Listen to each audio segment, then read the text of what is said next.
নমস্কার বন্ধুরা, ভালো কিছু দেখুন এবং ভালো কিছু শিখুন। বাস্তব জীবনে এমন কিছু কথা যা আমাদের জানা এবং বোঝার খুব প্রয়োজন, যে কথাগুলো আমাদের জীবনকে সহজ এবং সরল করে তোলে। ছোট্ট একটি গল্প হচ্ছে, শুনুন। একবার কি হলো, একজন রাজা ছিল, খুবই অলস রাজা। তার কোনো কিছুই ভালো লাগতো না, তার কাজ শুধু খাওয়া এবং ঘুমানো। এই দুইটা কাজ ছাড়া কোনো কাজে রাজা করতো না। রাজ্য কিভাবে চলছে সেই দিকে খেয়াল রাখতো না, প্রজারা ভালো আছে কি খারাপ ওই দিকটাও খোঁজখবর রাখতো না। তো একদিন কি হলো, ওই রাজা ঘরের মধ্যে একটা আয়না ছিল, তো আয়নার মধ্যে নিজেকে দেখতে পেলো। যখনই আয়নার মধ্যে নিজেকে দেখতে পেলো, তখন সে বুঝতে পারলো যে আমার অনেক শারীরিক পরিবর্তন হয়ে গেছে, আমি আগের থেকে অনেক মোটা হয়ে গেছি।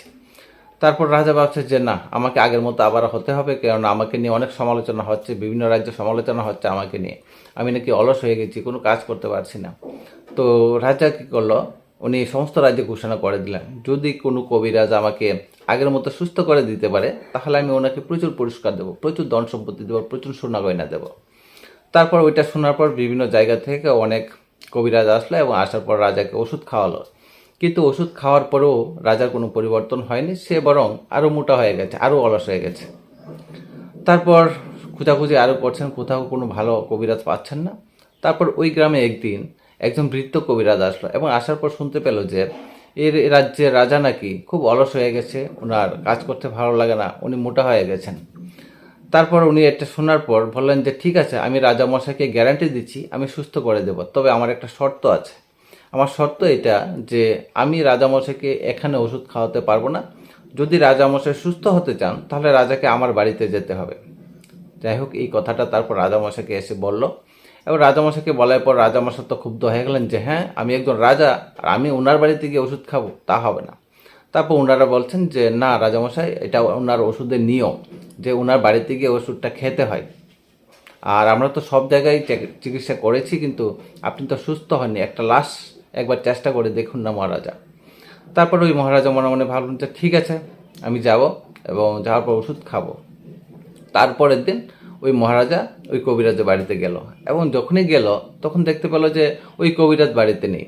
তারপর ওনার মিসেস বলছেন যে উনি তো আজকে বাড়িতে নেই, একটা খুবই একজন রুগী দেখতে গেল, খুব ইমার্জেন্সি একটা রুগী দেখতে গিয়েছে, ওখানে না গেলে নাই হবে, আপনি বরং কালকে আসুন মহারাজ। তারপর মহারাজ ওইখান থেকে রেগে টেগে চলে আসলো এবং আসার পর পরের দিন আবার গেল।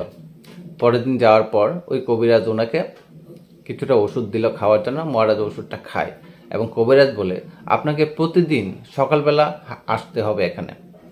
তো মহারাজা প্রতিদিন যান, এরকম করে 1 মাস মহারাজ ওই কবিরাজের বাড়িতে গিয়ে গিয়ে ওষুধটা খেয়ে আসতেন এবং মহারাজ ধীরে ধীরে ধীরে ধীরে আগের মতো সুস্থ হয়ে গেলেন, আগের মতো ফিট হয়ে গেলেন।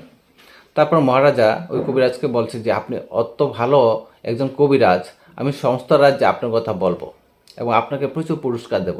তখন ওই কবিরাজ হাসতে থাকলেন এবং হাসতে হাসতে বললেন যে মহারাজ, আমি আপনাকে কোনো ওষুধ দেইনি, শুধুমাত্র সাদা জল আপনাকে দিয়েছি এবং আপনি সুস্থ হয়ে গেছেন, কারণ এটা আপনি নিজে সুস্থ হয়েছেন। আপনি যে প্রতিদিন আমার বাড়িতে আসতেন, আবার যেতেন, পায়ে হেঁটে যেতেন, কারণ আমার বাড়িতে তো কোনো গাড়ি আসে না, ঘোড়াও আসে না।